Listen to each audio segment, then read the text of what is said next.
Alright, so little intro music there to Ballers. Ballers. I'm Adryan. Ian. And we're just going to do a quick discussion of Ballers coming up this weekend. Plays right after Game of Thrones. Right after Game of Thrones. I wasn't too sure about that starting off when I heard the announcement, but you know what? It works.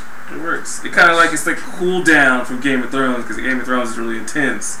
It kind of just lightens you up a little bit after, you know, an hour worth of just, woo! And I think it's going to end just before Sunday Night Football becomes a big thing too, yes. Right? So we won't have to worry about that as well. Last week we left off episode 5, right? Or no, there's 3. I think there's only 3 episodes. 4. This week is 5. This week is 5, right? So yeah, last week was 4. This week is 5. I don't know about you, but I am still extremely upset at Vernon and Ricky. Not Ricky, I'm sorry. Vernon and... Oh, what's that guy's name? With the song weed, right? Yeah. With the weed. With Reggie. The Reggie. Reggie with the weed teas. Right? And the... Yeah. Yeah, I'm still mad at the simple fact that they don't understand like how impactful that is to the kids. It's pretty crazy. But we'll see where that's going.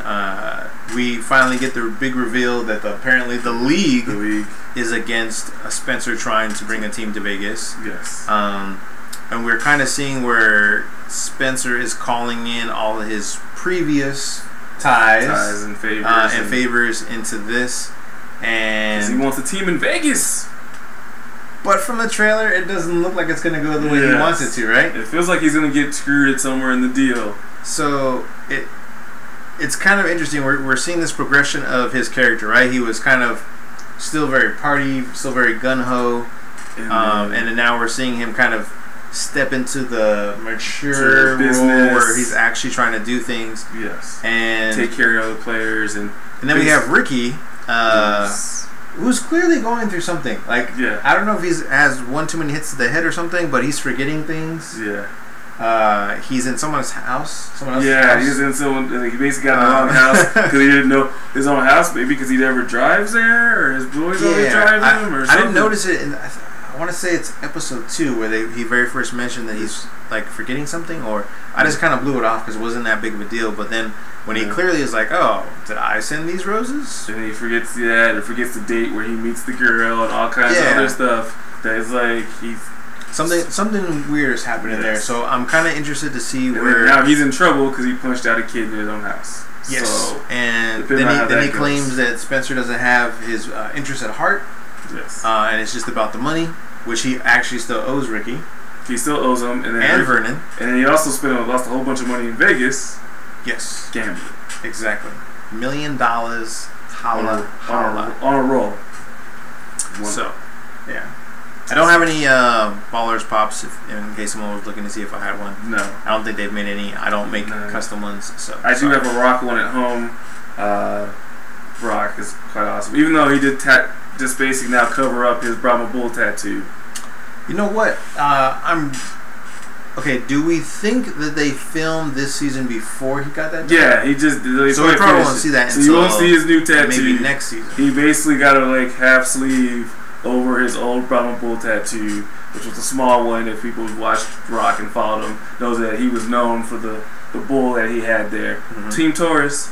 And he basically evolved it to a half sleeve, and it's like kind of like a bull skull now, kind of saying it transition of his life and everything else like that. Right. I kind of miss the Brahma Bull because that's what he grew up in wrestling. So wrestling fans know the Brahma Bull, and that's his major icon and marketing symbol. Yeah, it was very. And that's even a symbol of his Under Armour shirts, which I thought is where he's gonna cover up. Yes, and that's his trademark. Yeah, you just literally your tattoo, aka your brand. You just covered up. Is not yours anymore. So, who knows? Maybe he'll get a new one someplace else. But he said that's the one it is, and he likes it, so he's gonna keep it. Yeah. I'm not a huge fan of it, but it's his body. He does what he wants to. He likes the tattoo. I didn't think it was the greatest thing to replace, but hey, do what you want to do. So let's talk about the dynamic between Seaford, right? Seaford and what's his name? Totally blanked on his name, but it's okay. His new assistant. So it's basically new assistant. Charles Green. Charles Green is his name.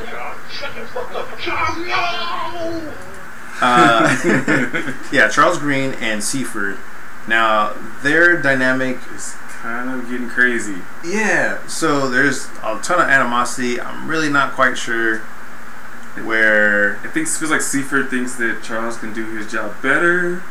Because like he's taking credit for everything Charles does, and then just I'm gonna go ahead and say I believe he can. He has better rapport with the players. Yeah. People actually like him more. Yes. And he's a good scouting at picking up finding talent. He's a really good scout. And Seaford is more like a numbers man, really, right? He's a front office man for sure.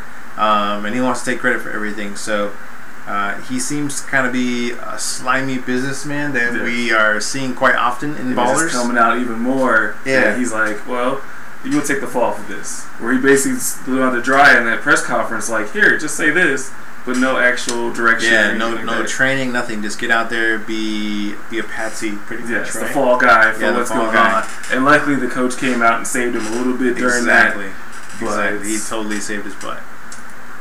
So yeah.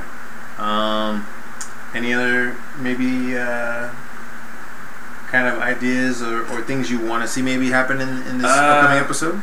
I feel like everything in this episode is going to go downhill. I mean, it was going semi good, and then every episode has kind of just been going downhill for every character. And I think it's close to getting rock bottom.